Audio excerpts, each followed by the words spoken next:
Será que Deus é vingador? A lei de Italião, olho por olho, dente por dente. Se você fez, você vai pagar. Vamos conversar hoje sobre isso. Sejam muito bem-vindos, meus amigos humanos, ao canal Espiritismo Raiz, com Eduardo Sabag. E aqui é Espiritismo direto ao ponto, sem enrolação, né? Sem frufru, com linguagem simples, porque nós somos pessoas simples. Nós, na verdade, sou eu, porque o resto é só espírito. E vamos que vamos, né?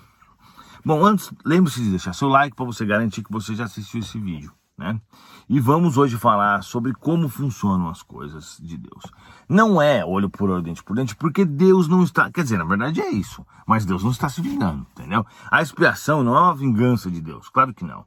Não é como a gente vê, o cara vai lá, mata o outro, e o outro vai, quer dizer, o que morreu não tem que matar, né? O cara vai lá, rouba o outro vai roubar dele. Isso daí é alguma coisa humana. O que acontece é o seguinte...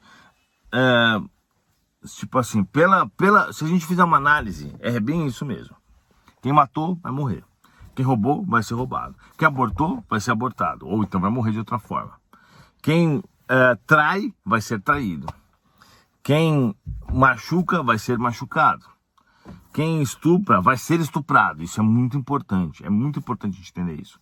Claro que tem vários fatores, mas em regra geral, todas as vezes que alguém é abusado sexualmente, seja homem, mulher, criança, não interessa. Isso é uma expiação do passado. Porque Deus não vai permitir que alguém passe por uma experiência terrível dessa, com grandes traumas psicológicos, se não for uma expiação. Deus não permite. E o que acontece? Se não for para acontecer, no momento que for ocorrer, vão ter pessoas que vão aparecer, a pessoa vai conseguir se livrar, algo vai acontecer que vai impedir aquilo. Mas no passado nós fazíamos coisas muito absurdas nas guerras, por exemplo. Nem vamos falar sobre isso, mas o fato é que tudo isso daí trouxe grandes expiações pra gente. Então é o seguinte, vamos dizer assim, é praticamente um olho por olho, dente por dente. Porque realmente, não tenham dúvidas, todas as faltas que a gente comete contra as leis de Deus vão estar registradas em algum lugar. É uma conta corrente que você tem, uma conta corrente que você tem lá o saldo negativo. E tem o saldo positivo, né? Então, o bem que você faz é seu advogado em toda parte, frase de Chico Xavier, com certeza, óbvio, né? E a gente vai falar sobre isso num próximo vídeo, senão fica muito extenso. Mas o fato é que as coisas que... tá um cheiro de comida aqui muito bom, viu? Eu nem almocei, acabei de acordar. Mas vamos que vamos. O fato é que as pessoas, quando cometem falhas, por exemplo, vamos supor, o cara jogou um lixo na natureza. Aquilo pode parecer uma coisa besta, realmente é. Na verdade, eu fico muito bravo com isso, mas vamos dizer assim, é uma coisa besta? Sim. Ficar bravo não é ficar com raiva, tá? Ficar inconformado. Porém, aquele cara ganhou uma expiação. Não tenha dúvida disso, não tenha dúvida. O dia ele tá andando, tropeça e cai. Pode ser nessa, pode ser na outra vida. Pode parecer exagero, mas é bem assim mesmo. Nós temos uma ficha, uma capivara. E essa ficha, ela contém todo as nossas experiências, os problemas que a gente causou, as dificuldades que a gente fez outras pessoas passarem, entendeu? E tudo mais. E aí a gente vai ter que espiar essa ficha quando feito mal. Se bem que eu vou falar sobre esse vídeo também, que Chico Xavier fala que o bem que você faz é seu advogado em toda parte, sem dúvida alguma. Então o que acontece? O bem que você faz, ele te ajuda muito. Em toda parte, o que ele quer dizer? Depois da morte, antes da morte, em qualquer local. Porque o bem que você fez, ele vai funcionar como advogado. Por exemplo, esse cara tem que pagar por isso, mas olha só o que ele fez, ele ajudou muita gente. Vamos amenizar. É dessa forma que funciona. Na verdade, as expiações funcionam assim, você tem que passar por expiação. O que pode acontecer é, pelo bem que você fez, eles amenizarem. Por exemplo, você vai ter que passar... Vou dar um exemplo meu, tá? E não que eu seja um espírito evoluído, porque eu não sou. Não que eu seja um espírito que tenha muitos méritos, porque eu não sou. Mas que vocês sabem que eu me esforço aqui no canal, faço o possível para divulgar o espiritismo. É o meu principal propósito dessa vida, né? Além de comer lasanha, mas comer lasanha é outra coisa, né? Não traz benefício para ninguém. Mas o propósito, tô brincando, claro. O propósito principal meu é esse da vida, de divulgar o espiritismo. Eu não ligo para mais nada. O resto tá em segundo plano, até eu mesmo, na verdade. Minha esposa sabe disso, meus cachorros sabem disso, não sabem porque eles não entendem, mas a verdade é essa. O espiritismo para mim tá em primeiro lugar. Então isso me traz alguns méritos, óbvio. Então, por exemplo, quando teve aquele ciclone lá em Santa Catarina, Adivinha onde que os espíritos me colocaram? No olho do ciclone, bem no meio. Eu vi tudo aquilo acontecer. Vocês falaram pra mim assim, fica tranquilo, não vai acontecer nada com você. E eu fiquei muito tranquilo mesmo.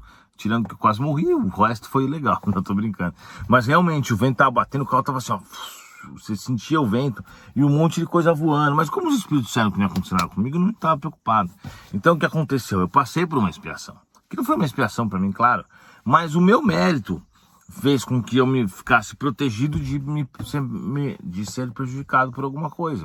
A mesma coisa acontece aquele peterígio que não existe ninguém, nenhum médico, nenhum cientista, nenhum pesquisador nesse planeta que explique o que aconteceu comigo pela nossa ciência atual, que foi a cura de um peterígio, que é algo que não tem cura sem a cirurgia física, foi a cura pelos espíritos, sem mesmo eu perceber, nem senti nada, porque de um dia para o outro eu estava curado, né? Que eu já fiz um vídeo sobre isso, você pesquisa no canal que você vai encontrar. Inclusive, se você quiser fazer a nossa cirurgia espiritual, que obviamente é de graça, todos os tratamentos, obsessões, tudo tem um link aí abaixo, você procura, não tem mais administrador, agora é pelo link. Você clica no link e faz o tratamento direto por lá. Então, pessoal, é o seguinte, o bem que você faz ajuda você. Não vai impedir que você tenha problema. Por exemplo, eu tive o peterígio, uma expiação, mas eles me curaram, ótimo. Então eu tive uma hérnia, também era uma expiação, mas eles me curaram, ótimo, sem a cirurgia. Então é isso, ele te ajuda pra caramba os méritos que nós temos. Mas eles não vão impedir que as coisas aconteçam. Porque quando a gente comete uma falha, é uma falha grave, é inevitável que a gente passe por isso. E por que a gente passa por isso? Estou esquecendo do principal. O Espírito me falou que você tem que explicar por quê, é verdade. Por que a gente passa por isso? Para que a nossa alma registre que aquilo é errado. Então, por exemplo, o cara vai lá, empurra um outro do penhasco. Nossa, isso aconteceu muito, infelizmente, ao longo dos nossos séculos de vida aí na Terra, milhares de anos, né? Empurrou do penhasco, tal. Para aquele que morreu, vamos esquecer aquele que morreu. Vamos falar só do que matou. Quando esse cara mata, o que vai acontecer? Provavelmente ele vai para um umbral. Ele vai, se ele não se arrependeu, ele vai ver o cara jogando o outro do penhasco. Quer dizer, ele vai ver ele mesmo jogando o outro do penhasco. Porém, ele vai ver do ponto de vista do outro. E aí ele vai sentir o medo e o desespero que o outro sentiu.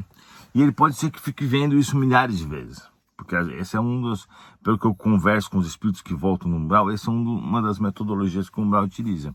Então vamos deixar mais claro. O Joãozinho foi lá, chegou sempre o Joãozinho, né? Joãozinho é o cara que tem as experiências, né? Às vezes boas, às vezes ruins. Normalmente ruins, coitado.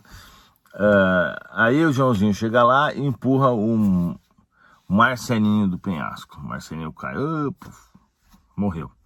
O Joãozinho desencarna, se achando bonitão, achando que ele é malandro, que ele é mais forte, que ninguém ferra com ele e tal, porque muita gente acha isso, né? Chega no umbral, ó, se ferrou bonito. Aí o que vai acontecer com o Joãozinho? Ele vai, por exemplo, vamos supor, ele vai ficar vivenciando essa cena do ponto de vista do cara que caiu. Entendeu? E ele pode ser que fique num sono de 5 anos, tendo vários pesadelos com essa cena. Sentindo uma dor terrível, sentindo a dor da queda, sentindo a dor da batida, sentindo toda a situação, entendeu? Ele vai ficar sentindo todas essas coisas, mesmo ele estando lá no corpo físico dele, como se fosse real. Isso vai acontecer o quê? Quando ele acordar, ele vai estar totalmente traumatizado desse tipo de coisa. E aí, ele vai reencarnar novamente. Aí, de repente, ele reencarna e ele morre de medo de altura. Entendeu? Mas aí você fala, eu posso ter morrido de... Aí ele fala, não... Aí passou alguns séculos, né? Ele já reencarnou aqui no Brasil. Aí ele tá assistindo o canal e fala assim, mas eu tenho medo de altura. Acho que eu morri caindo de algum lugar alto. Pode ser que sim, mas é mais provável que seja isso. Entendeu? Você se traumatizou com tantas vezes que você viu uma cena dessas. Pode acontecer, né? Eu mesmo, por exemplo, tinha medo de altura. Então, vocês entenderam como é que funcionam as coisas? Aí o cara vai lá, vai perdendo o medo e tudo mais. É óbvio que não é só isso. Se ele matou o Marcelinho, ele vai ter que morrer de forma semelhante. Então, mas pode ser que não tenha uma situação de altura. Pode ser que ele tome um tiro se for na modernidade ou alguma outra situação, vocês entenderam? Ou cai o avião, que seja outras coisas, né? Mas o fato é que o Deus é muito justo, a gente não precisa se preocupar que as injustiças acontecem. Todos que cometem faltas, inclusive contra os animais, contra os humanos e contra qualquer coisa que não seja o correto, terão de pagar por isso. Fiquem tranquilos em relação a isso. Vamos viver a nossa vida dia após dia, focando na reforma íntima, fazendo bem, focando na nossa inteligência, nas nossas questões para a melhoria da nossa existência. Muito obrigado, pessoal, e até a próxima.